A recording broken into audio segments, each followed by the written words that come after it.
কেউ যদি অ্যানিমি লাভার হয়ে থাকে তাহলে অবশ্যই জীবনে একবার হলেও তাকে ডিমন স্লেয়ার দেখা উচিত। এই সিরিজের যতই প্রশংসা করি না কেন তা কম হয়ে যায়। তাহলে আসো আগে এর সারাংশ ব্যাখ্যা করি।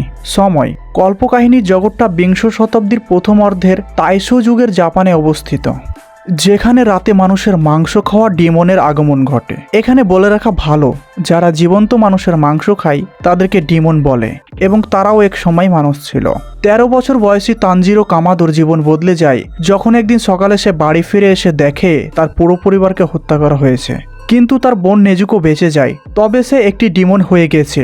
পরিবারের মৃত্যুর প্রতিশোধ নিতে এবং তার বোন নেজুকোকে আবার মানুষে রূপান্তর করার উপায় খুঁজতে তানজিরো ডিমন স্লেয়ার সংগঠনে যোগদানের জন্য প্রশিক্ষণ নিতে যাত্রা শুরু করে। এখানে বলে রাখি, ডিমন স্লেয়ার হচ্ছে যারা ডিমনকে হত্যা করে এবং তাদের হাত থেকে মানুষকে রক্ষা করে। কাহিনীটি তানজিরোকে অনুসরণ করে। যখন সে গোপন সংগঠনে যোগ দেয়, সেখানে দক্ষ যোদ্ধারা তাদের জীবন উৎসর্গ করে মানুষদের এই সব দানবদের হাত থেকে রক্ষা করার জন্য।